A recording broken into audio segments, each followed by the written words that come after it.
तो ठीक है गाइस, आज हम बात करेंगे लुकिज्म की एक थ्योरी के बारे में। दरअसल मैंने बहुत पहले कुछ प्रिडिक्शन वीडियोस बनाई थी और वो प्रिडिक्शन सच हुई हैं। इसलिए आज हम उन चीजों के बारे में बात करेंगे। तो देखो, मुझे नहीं पता कि आप में से कितनों को याद है, कितनों को याद नहीं है, लेकिन मैंने आपको अपनी एक प्रिडिक्शन वीडियो में बताया था, कहा था कि मुझे नहीं लगता कि जिनरैंग एक बुरा इंसान है, लेकिन जेम्स ली उसके बावजूद भी जिनरैंग से भिड़वा रहा है डैनियल को, एलाइड को। और अभी लुकिज्म के लेटेस्ट चैप्टर 540 में हमें इस बात का हल्का सा एविडेंस मिल चुका है कि जिनरैंग बुरा इंसान नहीं है। चैप्टर 540 में हमने देखा था एली जहाँ पे छोटी लकड़ियों को बचाने के लिए आ रखा था बुशान में डैनियल के कहने पे, एली जब उस जगह पे बॉक्सेस को खोल के देखता है तो उसे दिखता है वहाँ पे कोई भी छोटी लकड़ियां नहीं है। यानी कि बोंगपेल ने डैनियल को झूठ कहा था कि ये जो लोग हैं बुशान वाले, ये लोग छोटी लड़कियों की तस्करी करते हैं। और ये बात मैंने आपको पहले भी कही थी कि जरूर इस सारी चीजों में बोंगपेल का कुछ ना कुछ तो हाथ है। दरअसल बुशान का जो एरिया नंबर 3 है, वहाँ पे वो लोग बस फेक फोटोज को ओरिजिनल फोटोज बना के बेचते हैं अच्छे दाम पे। भले ये भी एक गलत काम है, लेकिन इतना भी ज्यादा गलत काम नहीं है कि पूरी की पूरी एलाइड को बुशान आना पड़े इन सबको इस काम को रोकने के लिए। वहीं दूसरी तरफ जुनशॉक, उसको देख के भी मुझे बिल्कुल नहीं लगता कि वो किसी भी तरीके से गलत इंसान है। इस बंदे ने अपनी जिंदगी के कुछ बिलीफ्स बना रखे हैं, जैसे कि वो कभी भी गिरेगा नहीं किसी से हार के, मतलब अगर गिर भी गया तो वापस से उठ जाएगा। और कोई इंसान अगर ऐसा कुछ कर रहा है तो उसके अंदर कमाल की विल पावर होती है, और विल पावर उसी के अंदर काफी अच्छी होती है जिसके पास विल पावर आने का कोई बहुत अच्छा रीजन हो, जैसे किसी की रक्षा करना या फिर कुछ हासिल करना। और लुकिज्म में ऐसी तगड़ी विल पावर वाले बंदे कभी भी गलत नहीं होते। फॉर एग्जाम्पल आप वास्को को ले लो, दूसरा चाहे तो टेसो मा को ले लो जो सिर्फ अपने एक हाथ से फाइट करता है। ये दोनों ही दिल के अच्छे बंदे हैं और कभी भी किसी का गलत तो सोचते नहीं, मतलब पहले नहीं सोचते, बाद में तो मारेंगे। तो पहले भी मैंने ये हल्के में प्रिडिक्शन करी थी, लेकिन अभी अच्छी तरीके से आपको बता देता हूँ कि मुझे नहीं लगता कि ये बुशान वाले लोग बुरे हैं। बुशान वाले लोगों को बस बुरा दिखाया जा रहा है। हालांकि बुशान वाले लोग छोटा मोटा हेरा फेरी का काम करते हैं, लेकिन इतना भी बड़ा कोई काम नहीं करते हेरा फेरी का। और डैनियल सिर्फ जेम्स के कहने में गधों की तरह यहाँ पे मुंह उठा के आ गया है पूरी की पूरी एलाइड के साथ इन लोगों से फाइट करने के लिए। डैनियल इतना नहीं समझ पा रहा है कि सबसे बड़ा हरामी वही है जिसके लिए वो काम कर रहा है, यानी कि जेम्स ली। और देखो, एक और चीज नोटिस करने वाली है कि शैंग बेग चाहता तो स्टार्टिंग में ही डैनियल को निपटा सकता था, उसके पास मौका था, उसने डैनियल के पेट में हल्का सा छेद बना दिया था। शैंग बेग को पता था कि शियोल से आ रखे हैं ये सारे के सारे यहाँ पे कुछ फाइट वगैरह करने के लिए। और शैंग बेग भी अगर सच में एक बहुत बड़ा बुरा इंसान होता तो वो डैनियल को छोड़ता नहीं। मतलब मैं ये नहीं कह रहा कि शैंग बेग बहुत अच्छा इंसान है, बहुत महान इंसान है, लेकिन वो इतना भी बुरा नहीं है कि एलाइड वाले जबरदस्ती आके उससे पंगे ले लें। और मैंने आपको पहले ये भी बताया था कि जेम्स ली डैनियल का इस्तेमाल क्यों कर रहा है। जेम्स ली ऐसा इसलिए कर रहा है क्योंकि वो जिनरैंग को हराना चाहता है। वैसे जेम्स चाहता तो खुद भी आ सकता था गीटे किम के साथ बुशान में जिनरैंग से फाइट करने के लिए। और मेरी इस वाली प्रिडिक्शन के बाद किसी ने मुझसे सवाल भी पूछा था कमेंट में कि अगर जेम्स को जिनरैंग को हराना ही होता तो वो गीटे किम और जैग्योन ना के साथ आ सकता था, वो 3 काफी थे इन लोगों के लिए। लेकिन आपको बता दूं, जिनरैंग और जिनरैंग की गैंग के लिए सिर्फ ये 3 लोग काफी नहीं है, क्योंकि जिनरैंग की गैंग के जो टॉप 5-6 बंदे हैं वो किसी किंग के लेवल से कम नहीं है, और खुद जिनरैंग गैप्रियोंग किम का डिसाइपल है। तो ऐसे में गीटे, जैग्योन ना और जेम्स ली को एक साथ 7-8 बंदों से फाइट करनी पड़ सकती थी, जो कि काफी ज्यादा खतरनाक है। भले वो लोग ये करने के लिए भी आ जाते, लेकिन इस बात की कोई गारंटी नहीं थी कि वो ये 6-7-8 जितने भी हैं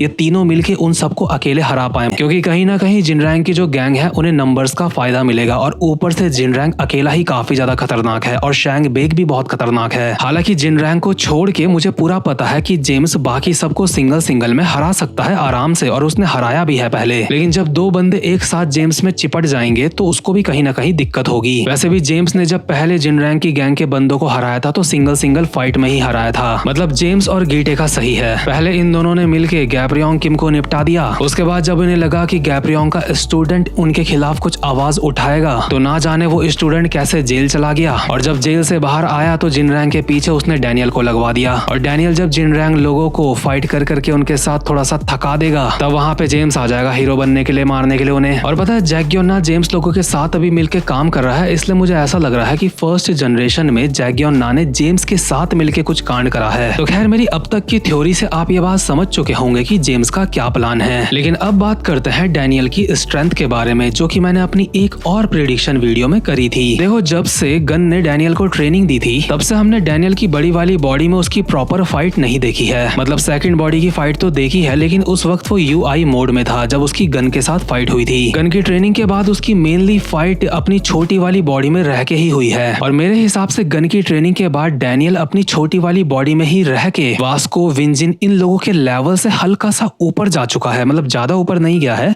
लेकिन वास्को, विंजिन इन लोगों के ऊपर जा चुका है। और अगर गन की ट्रेनिंग के बाद वो छोटी वाली बॉडी में इस लेवल तक जा सकता है कि उसने जिचैंग क्वैक के साथ फाइट करके उसको तक टक्कर दे दी थी, जो कि काफी ज्यादा स्ट्रॉन्गेस्ट किंग माना जाता है। मतलब सबसे नहीं, लेकिन काफी स्ट्रॉन्ग किंग है वो। सॉरी, मेरा मतलब था, क्योंकि अब तो चार्ल्स ने जिचैंग को भगवान जी के पास पहुंचा दिया है। लेकिन तुम लोग सोच के देखो, अगर छोटा वाला डैनियल गन की ट्रेनिंग के बाद इतना खतरनाक हो सकता है, तो बड़ा वाला डैनियल, उसके पास तो परफेक्ट बॉडी है। तो इसका मतलब बड़ा वाला डैनियल अभी वास्को, विंजिन, एली इन सब के लेवल से काफी ज्यादा ऊपर जा चुका है, वो भी बिना यूआई मोड के। मेरे हिसाब से बिना यूआई मोड के डैनियल अभी गन के लेवल तक का हो चुका है। और सेकंड बॉडी डैनियल का इस लेवल तक जाना अभी काफी ज्यादा जरूरी था, क्योंकि उसके दुश्मन भी अब काफी ज्यादा पावरफुल हो चुके हैं, मतलब पहले से थे। जैसे कि अब डैनियल के दुश्मन कौन कौन है? जिन रैंग, जेम्स ली। हालांकि जेम्स ली के लिए अभी वो काम कर रहा है, लेकिन कभी ना कभी जेम्स ली के बारे में उसको पता चलेगा कि वो कितना हरामखोर है, और तब डैनियल की बड़ी वाली बॉडी ही जेम्स ली को टक्कर दे सकती है। छोटी वाली बॉडी को तो जेम्स एक गुद्दी में मार के लेटा देगा। हालांकि बड़ी वाली बॉडी को भी गुद्दी में मार के